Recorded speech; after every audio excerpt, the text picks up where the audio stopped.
क्या बात है लक्ष्मण, किस गहरी सोच में डूबे हुए हो? आर्य सुमंत्र कह रहे थे आप भगवान विष्णु के अवतार हैं और भाभी सीता भगवती लक्ष्मी के अवतार हैं। आर्य सुमंत्र ने केवल इतना ही कहा, मैं भगवान का अवतार, ये नहीं बताया इस समस्त प्राणी मात्र के अंदर भगवान की ही ज्योति प्रकाशित है। दिव्य दृष्टि से देखोगे तो तुम्हें पता चलेगा कि स्वयं तुम भी भगवान हो। उसी प्रकार आर्य सुमंत्र भी भगवान का ही रूप है। देखो, जैसे बहुत से घड़ों के अंदर यदि पानी भर कर रख दो तो उन सब के अंदर एक ही सूर्य का प्रतिबिंब प्रकाशित होता है। वही सूर्य बाहर आकाश में भी है और वही सूर्य प्रत्येक घट के अंदर भी है। प्रश्न इससे आगे भी है भैया। आर्य सुमंत्र पहले से जानते थे कि सीता भाभी को फिर वनवास भोगना पड़ेगा। उनका कहना है स्वर्गीय पिताश्री को भी इन सब घटनाओं का पूर्ण ज्ञान था। उन्हें महर्षि दुर्वासा ने सब बता दिया था। यदि उन्हें भविष्य का इतना ज्ञान था तो उनके मन को इतनी पीड़ा, इतना महान दुख क्यों हुआ? क्योंकि यही इस शरीर का गुण। इस शरीर के अंदर जो मन है वही दुख और सुख, पीड़ा और प्रसन्नता की भावनाओं का वाहन है। और माया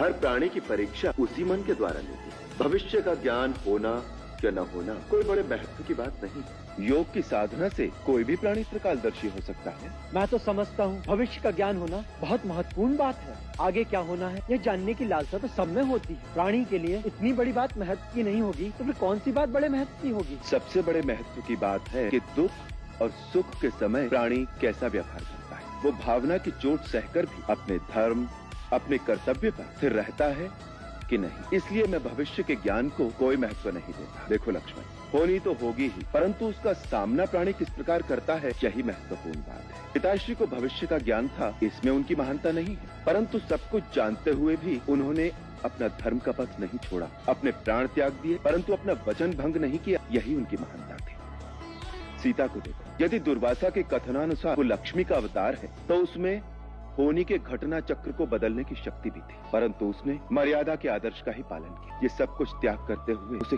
कितना दुख हुआ होगा। उसे मेरी पीड़ा का भी पूर्ण ज्ञान था। पति ने या राजा ने भी उससे जाने के लिए नहीं कहा, उल्टे उससे रहने की प्रार्थना की थी, परंतु उसने जो अपना धर्म, अपना कर्तव्य समझा, उसे निभाने के लिए अपना सर्वस्व बलिदान कर दिया। यही महत्वपूर्ण बात है। भविष्य को जानने के फेर में मत पड़ो। वर्तमान का जो धर्म है, कर्तव्य है, उसे निभाओ। भविष्य तो स्वयं ही नतमस्तक होकर तुम्हारे सामने आ जाएगा। होनी तो होगी ही। तुम अपने धर्म पर दृढ़ रहो, यही शिक्षा हमें सीता से लेनी चाहिए।